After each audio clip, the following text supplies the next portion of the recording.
Hey guys, Tom here, Permaculture Wilmington in suburbia, North Carolina, Wilmington. And I sold my house, and this is my last minutes here after 15 years, 16 now I think. But the people are coming to do a final walkthrough, and I'm just waiting on them. And I thought I would show you guys something interesting that I was going to take a look at just while I pass the time waiting. But this is this area here is where I buried a whole bunch of fish.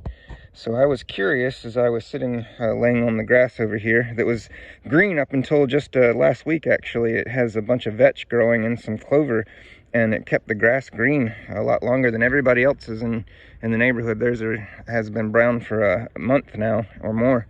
But yeah, I wanted to just check this out, so I thought I would bring you guys along.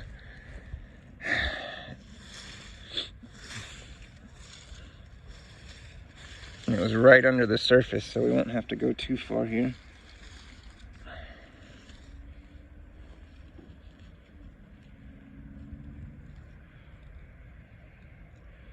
And that looks pretty normal as far as homogenized sand and organic matter.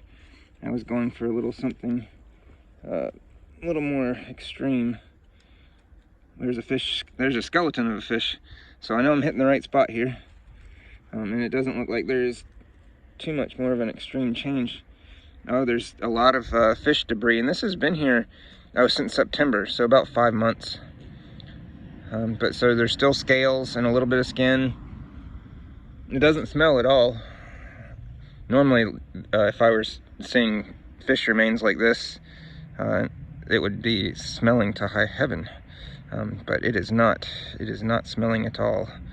But that's definitely a fish skeleton, and it's just breaking up. It's definitely been worked, broken down by fungi. Let's see what else we got. Let's see what the soil looks like in general. So it's very sandy still. It is homogenized though. This was basically straight sand, man.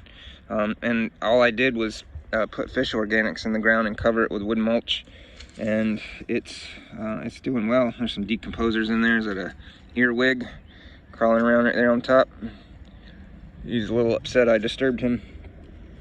Let's see what else is down here.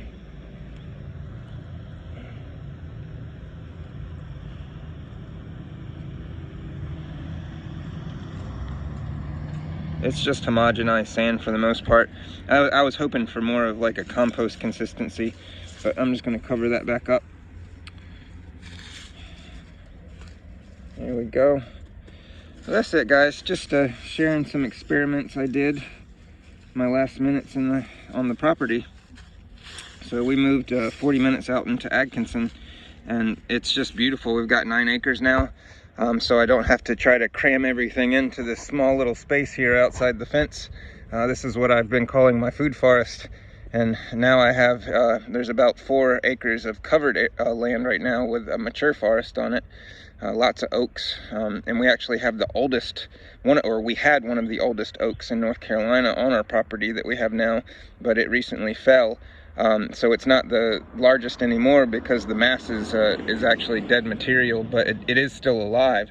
It's just not one of the biggest anymore, and the oldest. Well, actually, it would be the oldest because it's still alive, or one of the oldest anyway. It's on the National Forestry Service register. We found out yesterday, so that was pretty cool. But yeah, lots going on, man. And just check in for more updates because there's all kinds of interesting stuff going on now that I'm in the Soil Food Web Consultant Program, and I'm living in the forest, and I have lots of land that has been farmed previously, so I'm learning how to bring that back professionally, like under Elaine Ingham kind of professionally, which is just an amazing experience to learn biology from someone so knowledgeable about the microbes in general. So very exciting, guys, and hope you're doing well. This is Tom with Permaculture Wilmington. Bye-bye.